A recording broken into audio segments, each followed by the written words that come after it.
Hey, everybody, welcome to CLIPA Live. We are broadcasting worldwide at this point. With some viewers, looks like we're all across the world. This is exciting. So different time today. So hopefully you guys were able to jump on. Very excited to get to know and talk about my next speaker. This is our keynote. He's going to come in and he's going to bring the house down and drop the mic right in the beginning of this the show. So we're looking forward to hearing him. So please put your hands together. We won't hear it, but Demir, welcome. Hey, how's it going? Yeah. Nice to meet you, Matt. Nice to meet you. This is just a meeting right here. I mean, we haven't talked really much. I know a lot about you. I don't know how much you know about me, but I'm very excited to have you part of CLIPA Con this year. It's such a great event. And, it's really impactful to have speakers like yourself coming in. So we're really looking forward to hearing about you and your story and stuff like that. Yeah, love it. I can't wait. Yeah, the talk is one that I've given for the very first time, and that is purpose-built for this audience. So I'm pretty excited about it. Yeah, good. So let's back up a little bit. Let's talk about you. Tell us a little bit about yourself, Demir. What do you do? What are you all about?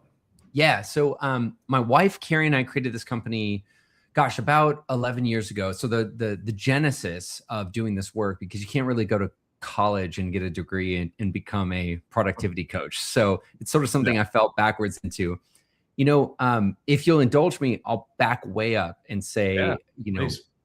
When I told my mom that I was becoming a professional productivity coach, she almost sort of shot Coca-Cola out of her nose, because of all of the sons that she has, I was the least productive, right? Yeah. The kid who didn't naturally organize his sock drawer. So I think what tends to happen in this space is you're born productive. You're the kind of person who just loves organizing things, and you just figure, well, I'm so good at this, I'll just become this. My journey to this was very much the opposite. My journey was, I was smart, but, I have pretty severe ADHD.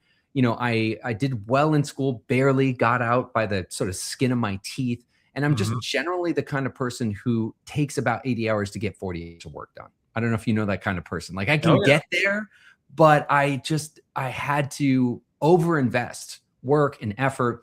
I get shiny object syndrome really bad, right? So it's urgency bias hits me. I can get pulled off course. It's hard for me naturally to handle a lot of things.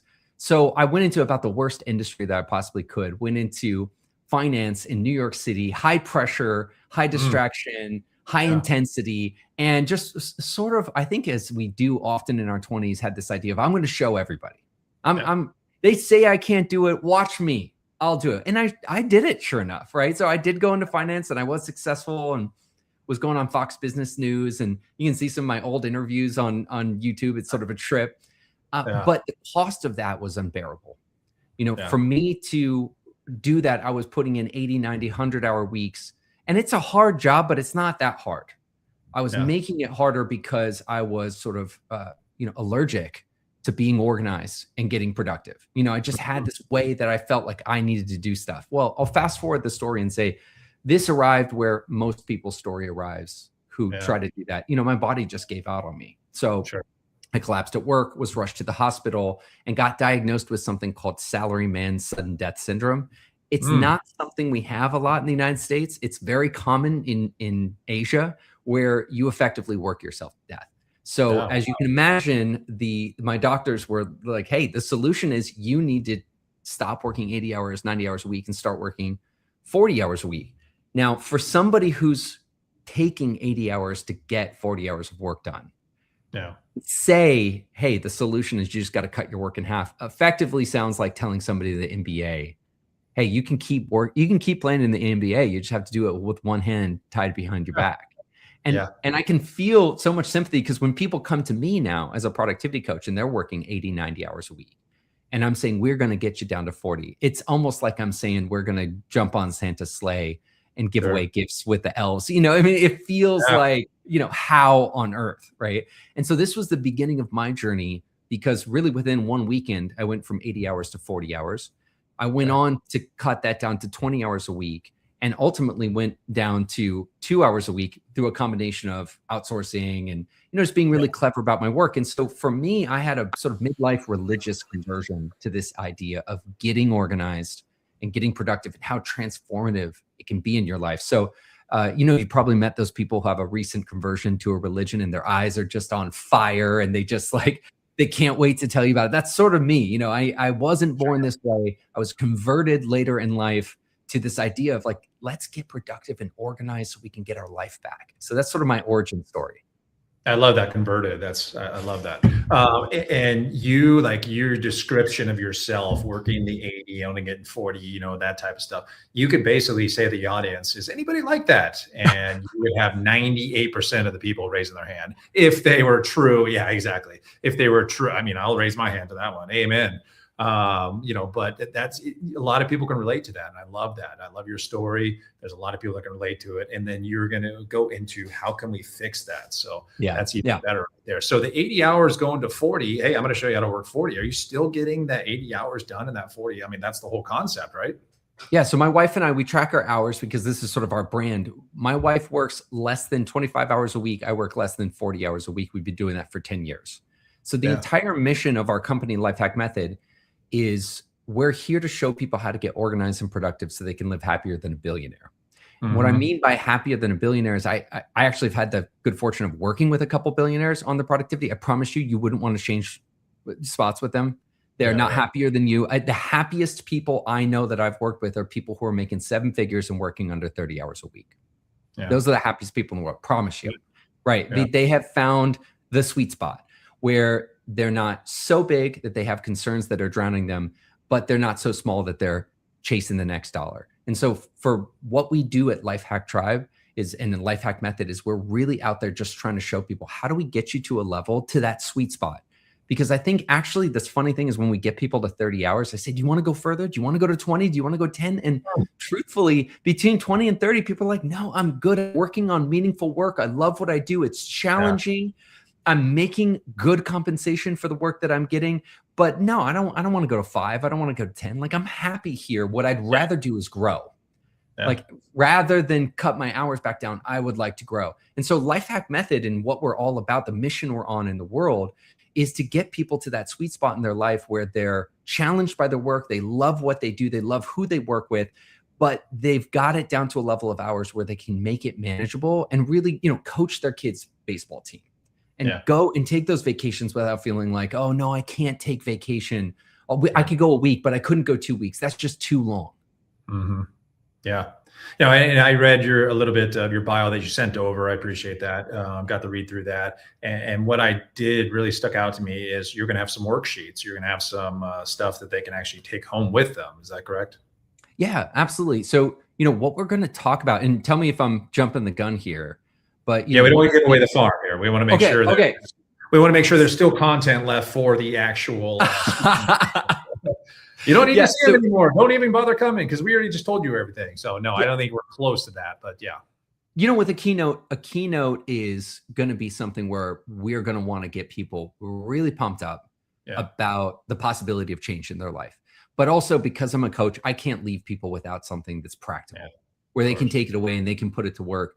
And it is surprising that all too often with my clients, the things that stick with them 6, 12, 18 months later aren't dense, complicated integrations of technology. It's a central idea that could help them get clarity and focus them on a day-to-day basis. So what I'm going to leave behind is something I call a compass. We can get into it. We don't have to get into it, but it's essentially something you can put in your back pocket and pull out any time of day when you get that, what I call that amnesia. I don't know if you've gotten this, Matt, but it's Wednesday, the bullets are flying. Maybe you had a plan for the week, maybe you didn't, but it's just whatever. You're off the reservation now, man. You're just answering emails. You're just putting out fires. It's just crazy.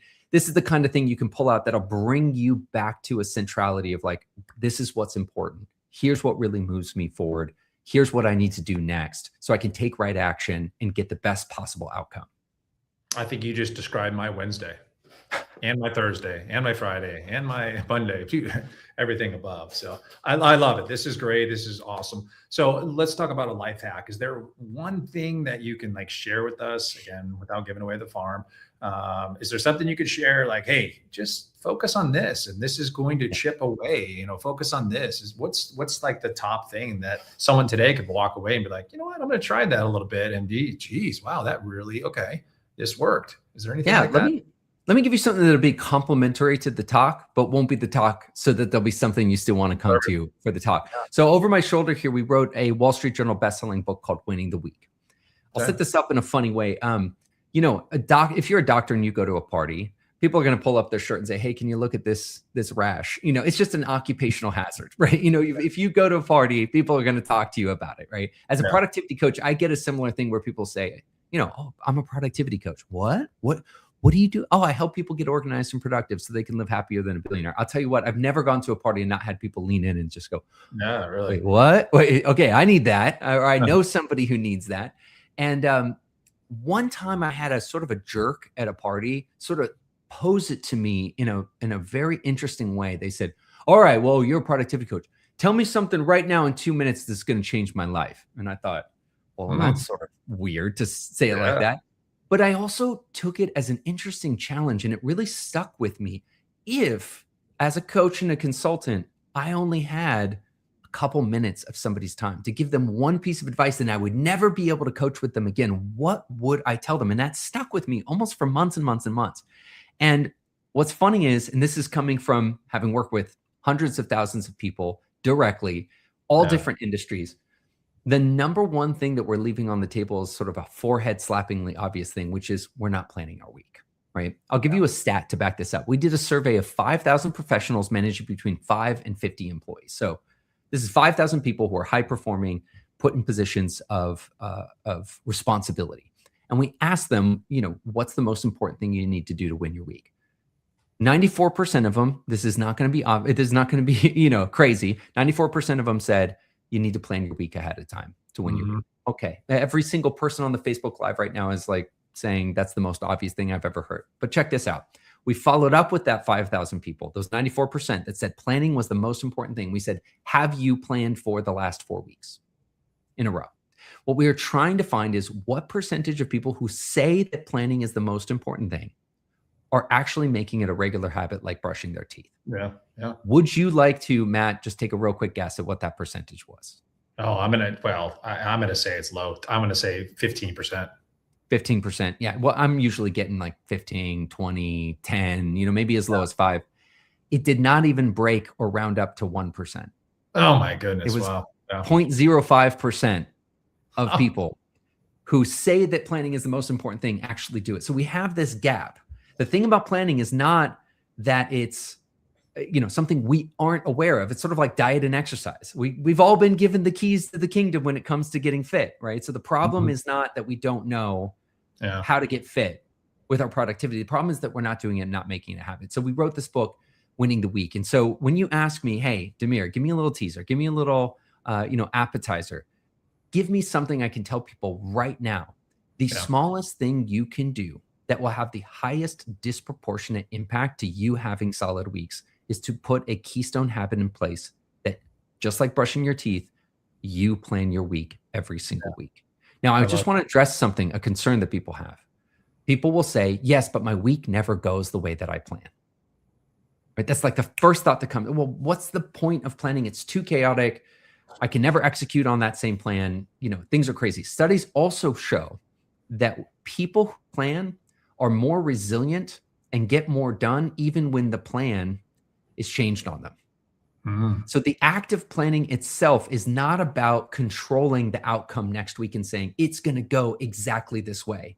It's about, if we're talking about AI, I don't know, Matt, how much AI you've been playing with, but it's about loading your context window, right? Yeah. Like if you load up your AI with the right context, you're going to have a good conversation with it. What you're loading up into your mental context window when you plan is you're looking at your calendar, you're looking at your time demands, you're looking at your priorities, and you're developing for your subconscious and your brain a mental picture of all the constraints and tensions that are going to hit you next week, right?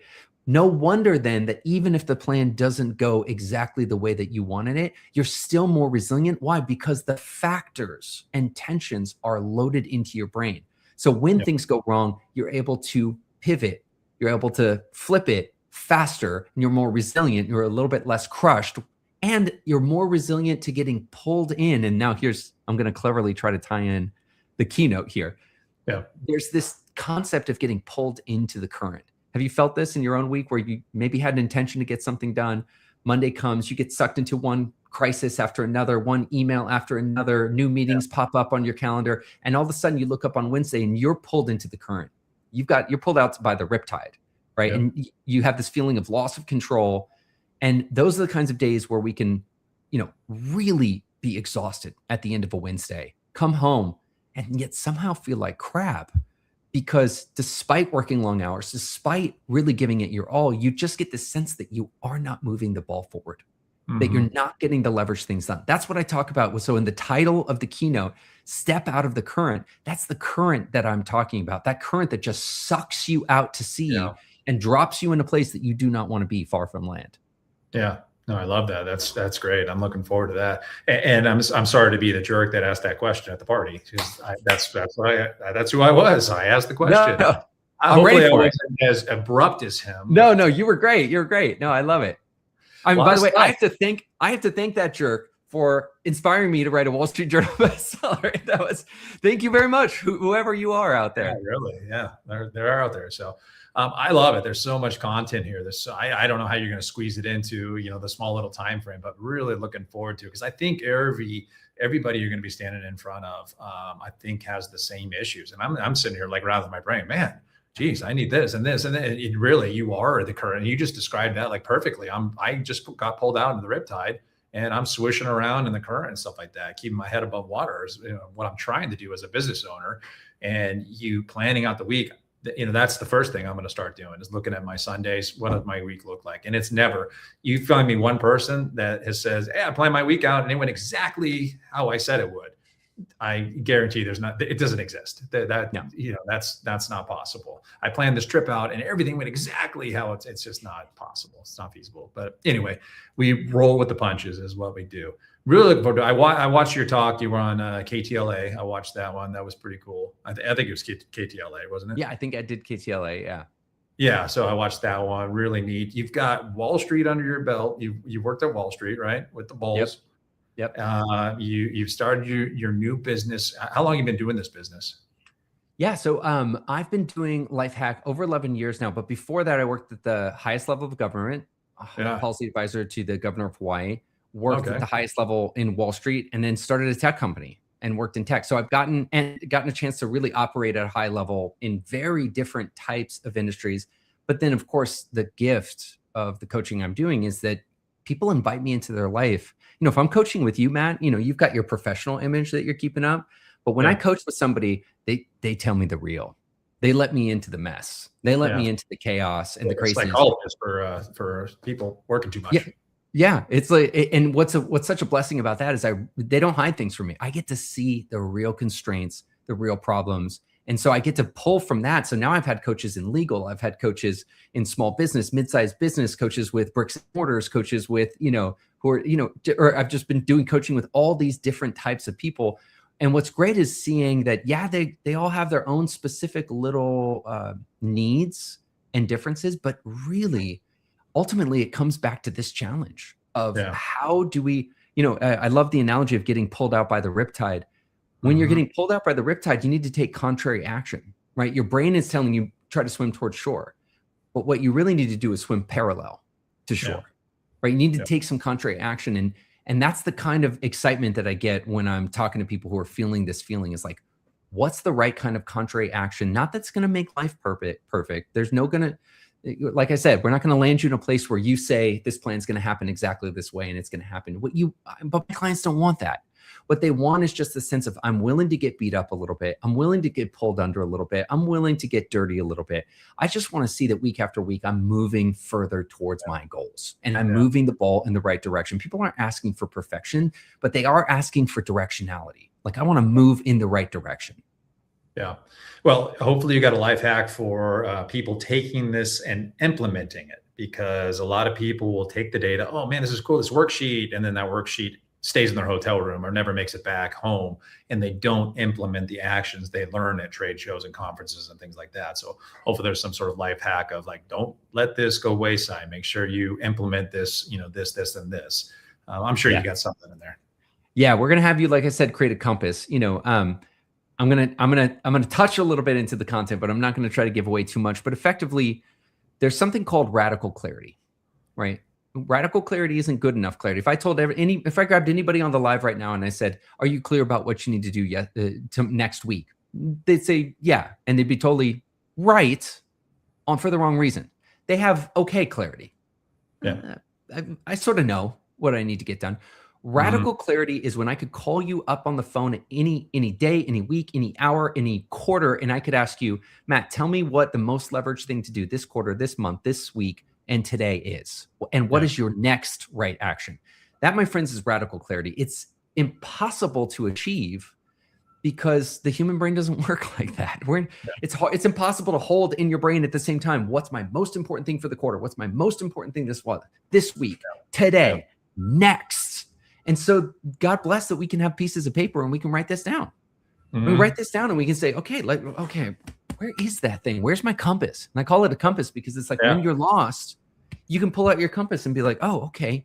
And it almost feels, when I read it, it feels like a remembering, like a calmness that, okay, all right. Yeah. Listen, the day is not going any less crazy. The bullets are still flying past my head and the fires are still burning. But what was really bothering me was that not just that the craziness was happening outside, but I was starting to feel crazy inside. Yeah. I was feeling lost. I was feeling like I didn't know which direction to turn. And that panic, it's sort of like you're trying to land the airplane full of 176 souls or something like that. You want to know that you're cool. You know what you're going to do. They can be freaking out, but I know what we need to do here to land this plane. And when you don't know either, you feel a huge sense of responsibility. Well, I think the CLIPA team actually has the wrong perception of what this means. I think they feel like after they watch you and go to you, it's going to be a 20-hour work week. But I can't promise that. No promises made there. Yeah, no I think they're going the wrong direction in that stuff. But I think it could be help them make more efficient or be more efficient and more effective in that stuff. So I got one last question for you. Yeah. How many hours are you actually working per week? And you don't have to answer that if you don't want to. Yeah. So no, I track my hours. Now I tend to have seasons, right? And I know that CLIPA, sort of team and employees tend to have some heavy seasonality too. The kind of people who are going to be showing up at this conference, there's some pretty heavy seasonality. And so for me, what I do is I make allowances for going over some limits during heavy season and going under, but it pretty much straight lines out to about, I think the last time I measured was 37.5 and 6 hours a week. And I take like a little mini vacation with my wife each year, about a month each year. We'll head out. So Nice. I will say at that level, feeling pretty happy. And it's the kind of feeling that I think most people want to have, which is I always joke that there's one of two voices constantly speaking into your ear. It's saying either how much longer can we live like this, or it's saying I could do this stuff forever. Yeah. Right. Yeah. And I will tell you that I feel very comfortable saying that I'm in they'll have to pry me out of this job, and toss me out onto the street because I love what I do. But again, at 38 hours a week, a lot of people would say, I love what I do. At 38 hours a week, I worked with a guy in finance. I said, what's your dream job? Because I worked in finance and hated it. So I thought he was going to say, I don't know, surf instructor in Brazil or something. He said, no, I love working in finance. My favorite job in the world would be working my same job at 40 hours a week instead of 80 hours a week. That's my favorite job in the world, right? And I just thought that was so deep. It's like so many people would love what they were doing if they could get from the crazy hours back down to something that felt a little bit more sane. Yeah, love it. Well, Demir, thank you so much. I'm really looking forward to this. I love our conversation here. And if anybody out there wants to join us, anybody that's coming to CLIPA Con and you want to take little mini vacations of 30 days a month, that's what you said. I'm using your words. mini vacation. If you want to take a mini vacation of 30 days, come out and see Demir speak. He's going to be amazing. We're really looking forward to it. I love that. You said that. You slid that in real quick. Yeah, we just I should have said, I think I misspoke. I should have said mini retirement. That's what we call it, or mini retirements, because we're not going to retire. We just take these little mini retirements. But I called it a mini vacation. I want to take 12 mini vacations per year. That's, yeah. Anyway, thank you very much. I appreciate you. Looking forward to actually meeting you in person out there. I think this is going to be amazing. I know it's going to be amazing. So just what I've seen from you, what I've heard from you, if you guys want to check them out, what is the best way to check you out? You got a website? You got something they can go to? Just if they want to brush up on their Demir? Yeah, if you want to check some stuff out, of course, we got a YouTube page. You can check us out on YouTube. You can check us out at lifehackmethod.com. If you're interested in this winning the week technique, we have a free training on our website where we go through it in sort of like a video format, so you can check out more about that. And I actually answer my email, so I'm Demir at lifehackmethod.com. So if you're that inspired that you want to reach out, hit me up at Demir at lifehackmethod.com. Yeah, very cool, very cool. Well, we'll see you. We're going to see you out in Orlando. Looking forward to it. So, or come shake my hand. Yeah, love it. August 26th, we're going to be at the Gaylord Palms Resort Convention Center, Orlando. This is a new spot for us. We have always been in Nashville, or we've actually bounced around a few times with CLIPA Con, but looking forward to it. And I want to thank our sponsors. It's right there at the bottom right there. I'm going to read them. Mr. Pipeline, S4 Lights, Lightnetics, Holodynamics, Tensile CRM. Thank you, Zach, for coming back again. Rooftop Safety USA. Very important. Come out. You're going to learn some rooftop safety stuff. Tough Clips, always, David. Holiday at Home Concepts, Gutter Growth, Syngem, Big Star Lights. So again, August 26th at the Gaylord Palms Resort. Bring your family, come out, have a vacation. We always have our world famous CLIPA social event after the event. So really looking forward to that. Some people, I think, just come for the social event. Really, they're like, "Oh man, you guys are epic." We're like, "Wow, I guess we're good at planning parties." At least we get that out of them. But anyway, Demir, thank you very much. Appreciate you and appreciate your time. Thanks for coming in and setting time, some time aside for us. I know you penciled that out on Sunday and said, "Hey, I need to have this conversation with Matt." Oh yeah, so you were on my calendar. Yeah, I appreciate you, Demir, and I'll see you in Orlando. See you there. Thank you.